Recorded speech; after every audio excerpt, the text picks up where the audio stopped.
And he had the worst bed. Like, whenever he wake up, oof, he could benefit from a body. And he almost gave everybody high blood pressure because evidently he never cooked a day in his life. What's good, K-Drama? This your girl, Casey Michelle, with another episode of What Did I Just Watch? And for today's episode, I just finished Rented in Finland. It's a 10-episode reality series. It's going to take you about 15 hours to watch each episode. It's about 1.5 hours long. And it follows 4 actors.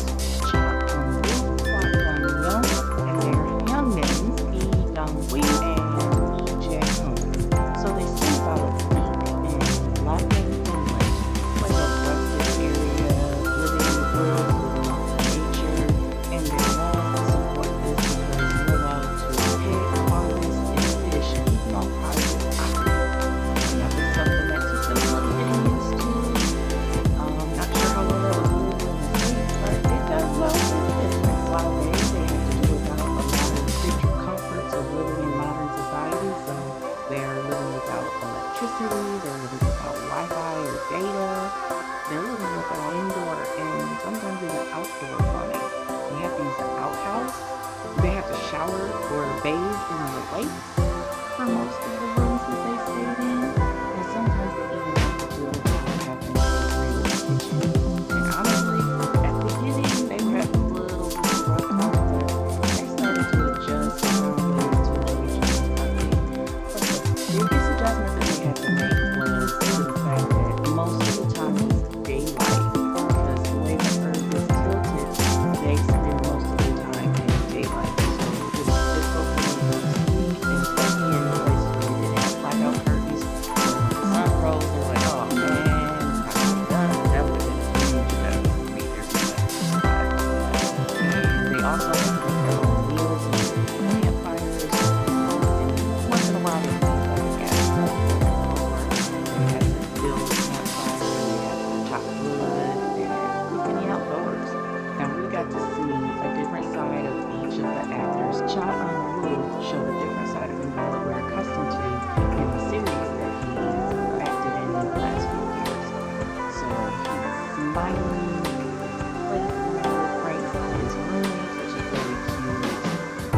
And he even practiced cooking so he could be a benefit to his roommates and made a couple of signature dishes while he was there. Kwak Dong Yeon showed that he really loves New York. Like, I think when he retires, he's gonna find some countryside somewhere and just live off the land. He was the one who adjusted the taxes to the roads, and he was like the resident chef. He cooked all of the meals, and everybody complimented his food.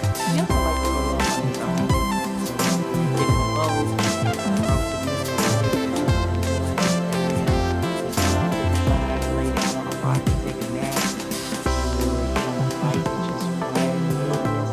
And he had the worst bed. Like, whenever he wake up, he could benefit from a lot.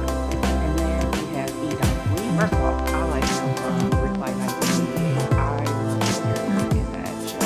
So seeing him on here, I was for this show, he became skilled at chopping wood and mincing the garlic for everybody. So he didn't do like specific tasks, but he would help everybody else with their tasks. So, okay, you need to cook, you need some wood, I got you. Oh, you need that garlic chop, I got you. You need some water, let me go get that for you. So he was kind of like the glue that held everybody together. Then there's Lee Je Hoon. He is the eldest, he's the senior of the group, and he almost gave everybody high blood pressure because evidently he never cooked a day in his life.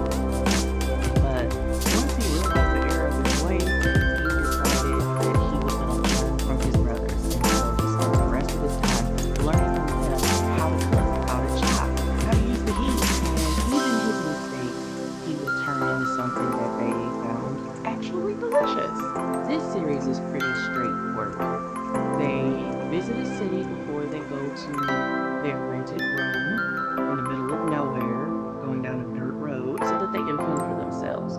They try new foods, they help the locals out, such as helping out with the dogs or harvesting rye, And ultimately, this series was about sharing cultures. So they enjoyed the foods of the local areas, and when they were able to, they shared a little bit of their culture with everyone else.